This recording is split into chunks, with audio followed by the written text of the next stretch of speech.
조 바이든 미국 대통령은 러시아가 우크라이나에서 화학무기를 사용하면 대응할 것이라고 24일 거듭 경고했습니다.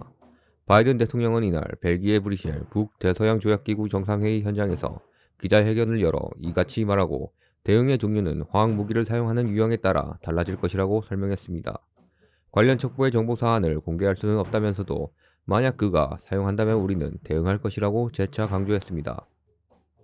이와 같이 러시아가 화학무기와 핵무기를 거론하는 것은 우크라이나 전황이 매우 안 좋기 때문입니다. 러시아의 우크라이나 침공이 한 달째로 접어든 가운데 수도 크이우 일대 등 주요 교전 지역에서 우크라이나군의 반격이 성과를 올리면서 전쟁 장기화 조짐이 나타나고 있습니다. 크이우 도심에서 북동쪽으로 25에서 36km까지 도달했던 러시아 지상군이 55km 지점으로 밀려났다고 미국 고위 국방당국자가 23일 언론에 밝혔습니다. 또한 북서쪽에서 접근하던 병력은 도심에서 15에서 20km 떨어진 곳에서 더 전진하지 못하고 방어태세를 구축하기 시작했다고 설명했습니다. 제2도시인 동부의 하르키우 남부 흑해 연안의 헤르손 주변에서도 우크라이나군의 반격이 강화되고 있습니다. 우크라이나군은 특히 러시아군이 점령한 헤르손을 탈환하기 위한 공세를 확대하고 있습니다. 또한 행운의 여신도 우크라이나를 향해 웃어주는 듯합니다. 24일 베르단스크에 정박 중이던 한국 상륙함이 폭발하여 세 척의 함선이 크게 피해받은 일이 있었습니다. 그런데 이러한 전가를 올린 무기가 우크라이나군의 토치카라고 합니다. 토치카는 80년대 생산된 원형 공산오차 70m의 매우 명중률이 떨어지는 미사일인데 그것이 초탄의 명중으로 탄약고 육폭을 내 무려 세 척의 함선에 피해를 준 것입니다. 이와 같은 전가가 커뮤니티 등지로 알려지자 네티즌들은 진짜로 우크라이나 건국 신화를 보고 있나? 라며 놀라는 모습입니다. 이러한 행운까지 우크라이나 편을 들어주면서 이제 전쟁 장기화는 피할 수 없는 현실이 되었습니다. 하지만 서방 국가들의 러시아에 대한 규제에도 피할 수 없는 현실이 있습니다. 바로 러시아가 에너지 시장에 큰 손이라는 점입니다. 그동안 러시아는 에너지를 무기화하여 EU를 압박해왔습니다. 전쟁 장기화로 이에 대한 우려가 커져가는데요. 유럽연합과 미국, 캐나다 등 서방 국가들이 러시아산 에너지 의존도 감축에 본격적으로 나선다고 밝혔습니다. 서방 국가들은 이를 바탕으로 러시아의 자원 무기화를 원천 차단하고 우크라이나를 침공한 러시아를 국제사회에서 완전히 고립시키려는 전략입니다. 그러나 EU 내에서도 여전히 러시아산 에너지의 의존도가 높은 독일, 헝가리 등을 중심으로 전면 수입 차단을 반대하는 목소리가 높습니다.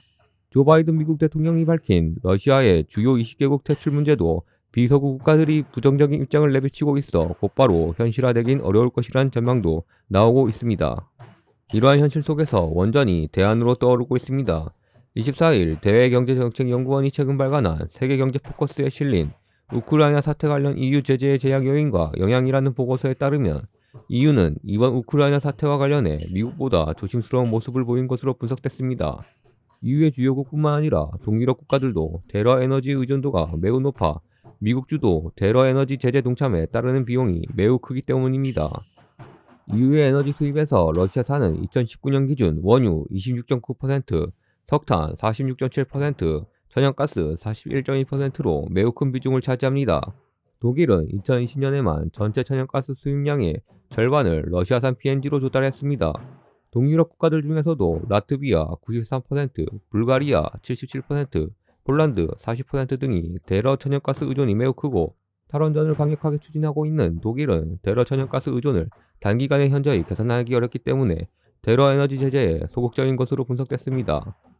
KIP는 EU는 이번 사태 전부터 탄소 중립을 위해 화석 연료에 대한 의존을 줄이려 해왔는데 이번 사태를 계기로 대러 천연가스 의존도를 빠르게 줄이려 하고 있으므로 그 대안으로 원전의 역할이 부각될 가능성이 있다고 내다봤습니다.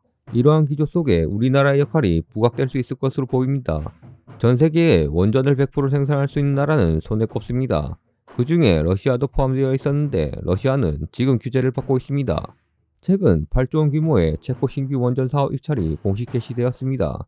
이번 계약을 수주할 경우 체코 정부에서 검토 중인 최대 3기의 추가 신규 원전 건설 사업 참여 과정에서도 유리한 위치를 선점할 수 있어 우리나라를 포함한 원전 수출국들의 이목이 집중되고 있습니다.